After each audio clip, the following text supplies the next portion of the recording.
Why practice before a lesson might be a bad thing. At least a handful of times a week, I hear a parent say, "I don't understand why you're having so much trouble. You just practiced this fine." And while this can have different causes, there are two main reasons why it can occur, and both of which are a big deal. One, this can occur when a child is simply too tired from practice to play properly during their lessons. Maybe their hands or core are physically tired and they are not able to play properly. Perhaps their brain is tired from following directions from the parent during practice and then the teacher during lesson. Perhaps they need to move their bodies and are struggling with that. There are many reasons why a child might be too tired during a lesson after practice. For this reason, I discourage most younger students from practicing on lesson days, especially if their lesson is on a school day. For older students, I recommend a warm-up prior to the lesson, like a scale, twinkle, running through difficult passages, hands alone, or metronome work on their newest piece. That being said, every child is different, and it's important to find out exactly what works for your child, which may take some trial and error. I've had like 14 or 15-year-olds that can't warm up at all before a lesson. I've had 10-year-olds who really do best when they do a warm-up before the lesson. So just play around with what works. I do advise older children, like if I'm running a few minutes late, to sit and do their scale or sit and do a twinkle so that their hands are at least warmed up and ready to go and they remember what their scale is. But sometimes that doesn't work for young children, and sometimes it works great for young children. So you know your child best, but also play around and see what works best for your child, because it might surprise you. 2, the other big reason can happen due to the cramming effect. Often, parents forget to practice during the week and then cram the day of the lesson. I understand this mentality, because sometimes it feels as if my child can play through their piece during the lesson, it's the same as if we practiced all week. Unfortunately, there is a monumental difference between practicing something many times a day over many days and cramming it on the day of the lesson. Far too frequently, I will hear a child play something, and I will assume that they have been diligently practicing it all week, and I will base my teaching on this assumption. Then I will ask the child to add something, maybe a few new notes, a rhythm change, or add dynamics, and everything will fall apart. The child might end in tears. The parent might be saying, "Why can't you do this? We just did it." When the truth is, cramming something prior to a lesson is not the same as learning it. It is actually worse than not practicing at all. This is because it will likely fall apart quickly, either during the lesson or just after. If you do not practice at all the whole week and want to practice lesson day, the best is to slowly practice review songs, twinkles, and note finding and scale, and then to move on. It is also good to let me know with a quick text that there was not much practice during the week. This way, during the lesson, we can work together on new material in a way that will stick, not with cramming. So yeah, please let me know if this happens. Please don't cram the day of your lesson. It might work once or twice out of like every 10 times, and it might feel like it's tenable, but it is not. And it will end with us all feeling frustrated. It is best to just review old stuff if you have some time before your lesson, and let me know. A gentle reminder about no-shows. Summer is a difficult time of year. I know because I made several scheduling mistakes this summer, including switching the system I use to record when people are away, leading me to call 2 families who had already told me they were away. I get it. Mistakes happen. But please do your best to remember to let me know ahead of time if you're planning to miss a lesson. It is very stressful for me to call and text and try to figure out if someone is having a lesson when they were actually planning to be away. The sooner you can let me know, the easier of a time I have. I had 6 no-shows in one day recently, and this would have given me time to do other things, but since I didn't know, I spent much of the time trying to track folks down. Please let me know. Junior Festival Makeup Day. If you registered for Junior Festival and missed it, I actually don't think that many people did. We had a really good attendance this year. Honestly, I think doing it later kept it away from the cold and flu season, which is the number one reason why we have no-shows, is people sick. Or if you want to participate in a makeup day on July 25th or can't make that makeup day and you still want to participate, please let me know as soon as possible. I have someone who's willing to judge some students, but I did not have as many interested as I originally thought due to a very high turnout on the original day. Seniors. We have several seniors graduating this year, meaning graduating in 2026. If your child is a senior, please let me know. We will likely hold a senior recital in June. This event will be showcasing the performance skills of our graduating seniors. Younger students will be encouraged to attend, and seniors can invite their friends and family. We have seniors of all different levels, so this is for seniors who are beginners as well as those who are advanced. I have had students in the past ask if graduating means they need to quit piano. While most students are not able to continue lessons during college, it does not mean you have to quit. If your child or adult wants to continue, let me know in advance, and we can work out scheduling and lesson length well in advance. My thought is that kids in college probably don't need quite as long lessons as high schoolers, so I can discuss that individually with families. Adult students are also more than welcome to participate in events. Most competitions I run have an extra category for college students and adults. Free extra lesson in August. From the bottom of my heart, I would like to thank everyone for being so wonderful with the scheduling changes. I was so nervous because I had to take this class on Mondays, and every single one of you was absolutely wonderful. I have several families who ended up split on different days. I have families who accepted extremely late time slots. I have families who come directly home from school to do piano. I have early morning families and more. But we made it work. I also had the lowest attrition rate ever for the summer term, which was super cool, but unexpected. And I'm really glad we made this schedule work. So to express my gratitude, I am offering a free lesson for everyone on August 6th. Feel free to register here. Registration is due for August 1st. By August 1st. If you're unable to participate in the 6th but are still interested in something in the future, let me know. Podcast listeners are going to get 2 bonus thoughts here. Number 1, August 6th is the day after Tuesday People's Lessons. However, it's summer, so I'm going to treat it kind of like your second lesson, your free one, if you sign up. Kind of like a piano camp. We'll play a game. We'll go over the practice. We'll work on new stuff. It will allow me, if I know you're signed up for the free lesson on the 6th, it'll allow me to push your child a little hard on the 5th. And then 6th, we'll be able to check up and make sure everything's good and maybe add even a little more. So I do have a plan for people who have a lesson on the 5th. I think it'll still be fun and a good experience for everybody. The other note is, even if you didn't have to switch time slots, you still get to sign up for the free lesson if you want. So take advantage of it. I might do slightly different times. If your lesson is, 7 minutes, I might have a 10-minute. I will see by how many people register.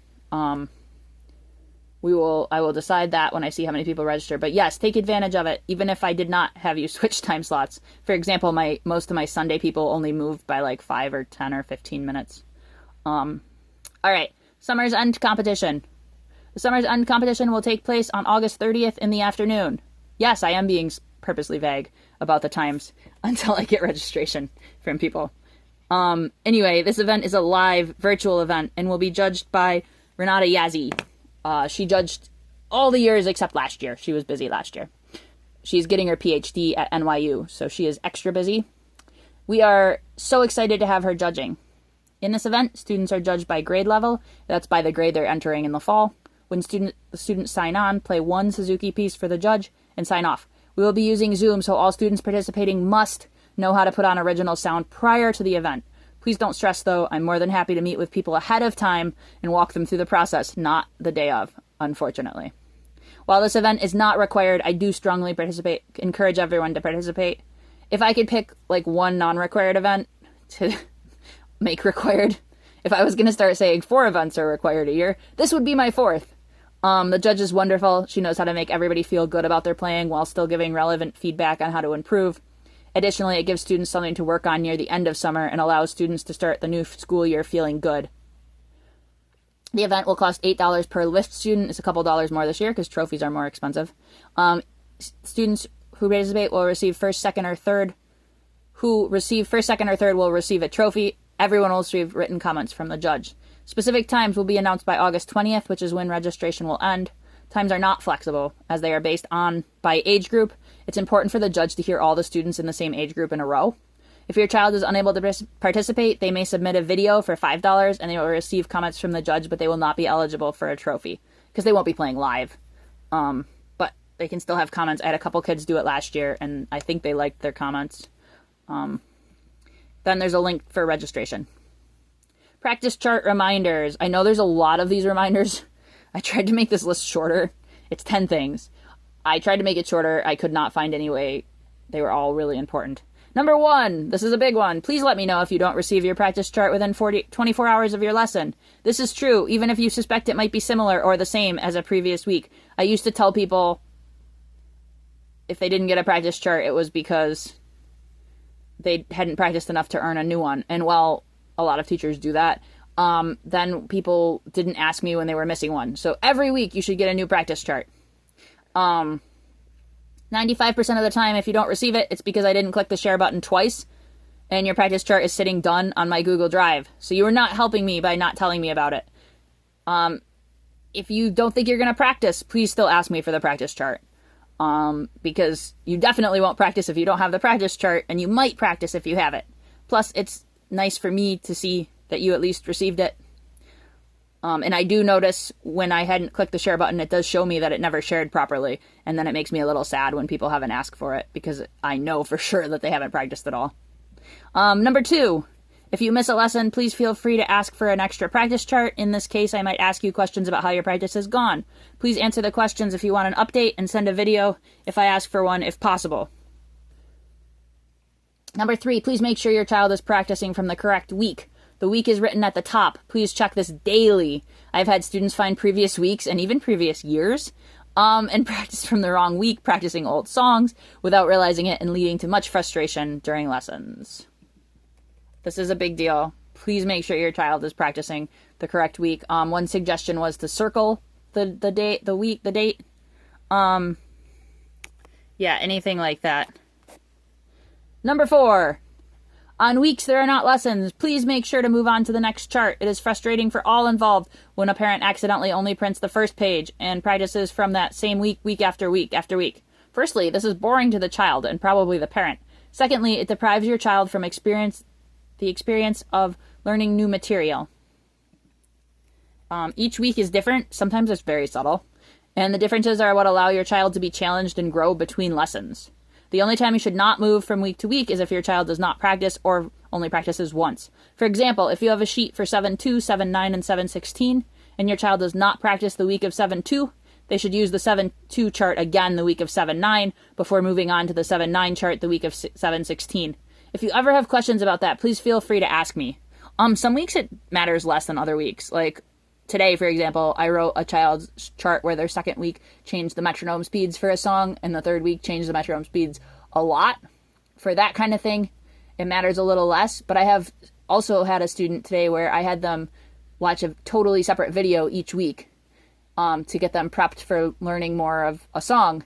And that week would have mattered a lot if their child had missed an entire week of practice and never seen one of the 3 videos that were so important for them to see. So if you ever have a question like, hey, we only practiced twice this week, do you think it's enough for us to move on to the next chart? Please feel free to ask me. 5, if your child is unable to do something on the practice chart, please do not check it off. Checking off items without doing them is a bad, insidious, trust me, I've been on the other side of this, habit to get into. Instead, make a note for me or text me and let me know right away. Just say, hey, random child forgot how to play lightly row left hand. We skipped it the whole week. So-and-so forgot, or so-and-so was unable to play Cradle Song at metronome 120. We practiced it at 110. For adjustments with metronome speed, feel free to adjust the metronome slower, but please note that on the chart and note it to me. Never adjust the metronome faster, even if your child tries to convince you that that's easier. Usually when I have a slow metronome, it's for a reason. Number 6, and by usually I mean always. Number 6, either practice through the whole sheet in one day or practice part of the sheet one day and pick up where you left off the next day. If it takes several days to get through one practice, that is better than skipping things. Try to not get in the habit of skipping the same things. For example, if you think a song is too easy for your child, just always skipping that one, or always skipping the twinkles, or always skipping note finding. Number 7. If your child has pieces they only practice Tuesday, Thursday, Saturday, and Monday, Wednesday, Friday, and you notice something never getting any practice, let me know, and I will tell you either to make an adjustment or I will adjust the practice. For example, I had a student who had dance Monday, Wednesday, Friday, so she was only ever practicing her Tuesday, Thursday, Saturday pieces, and we could not figure out for a while, actually, why her Monday, Wednesday, Friday pieces, she would always forget them. We got it eventually, and I just adjusted her sheet so it wasn't a Monday, Wednesday, Friday, Tuesday, Thursday, Saturday sheet. If you did not print the sheet or your child did not practice from the sheet, please let me know prior to the lesson. Even if you text me like right before, even if you just sit down to do lesson and you realize, oh my God, we never practiced this week, just shoot me a really quick text and hope that I see it. And then I can plan the lesson accordingly. Remember, playing the piano without the practice sheet does not count as practice. So even if your child has played the piano like 6 hours during the week and you've never done the practice sheet, please let me know. The times marked on the sheet are the minimum of what I think your child will work for your child and should not be adjusted. If you do something fewer times, get in the habit of writing it in for that day. For example, if it says 5 times and you only have the time and energy for 3, write a 3 in your box for that day. Even if you don't show it to me, it will help you see if something is consistently being under-practiced. If something on the assignment feels off to you, like your child has an extra piece or something you don't understand, feel free to text anytime. I have a work phone for this reason, so don't feel like you're bothering me. If you ever have any assignment-related questions, please feel free to ask me. I only receive about 1 assignment question a month, and I would like to receive more. Remember, I only check my work phone when I am ready to do work, so you are not bothering me. But also remember that I might not instantly answer your question. So if you're sitting down to practice and you're like, oh, we'll just check, I'm not going to answer probably in the time that you're practicing, but I hopefully will answer in time for your next practice, or the practice after. Students' Choice Competition. The Students' Choice Competition will be a virtual competition where students are allowed to play any piece from any genre. If you are wondering if this is allowed, for this competition the answer is yes. Yes to duets, yes to other instruments as well, yes to compositions, yes to everything. Well, almost. The only rule is that the piano has to be included. This competition will be judged by some fellow students as well as other teachers, so let me know if your child ages 6 and up is interested in judging a peer or 2. This competition will be due September 30th, though you can return in recordings early. I will have a registration for this competition up soon. If you have any questions about what your child can learn or if something is allowed, let me know. All right, this was the July newsletter. Let me know if you have any questions at all. I didn't put an article on this. I definitely will next time. If you can't find your registration confirmation email, please let me know. It's great if you took a picture of the schedule and you have a picture in other places, but I want people to know where their registration confirmation email is because it has other important information like what time the lesson starts, how long the lessons are. And I've just had, a number of miscommunications with families about start time, or people forget how long their lessons are supposed to be, and they're just confused about this stuff. And it's good for all of us to have all of our information in the same place. So if you can't find that email, I know Gmail's been a little weird at marking stuff with spam and then automatically deleting it after 30 days.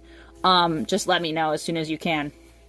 And always, let me know if you have any questions. I keep my work phone off when I'm not working, so don't ever feel like you're bothering me. Feel free to ask anything you want. Hope you have a good month.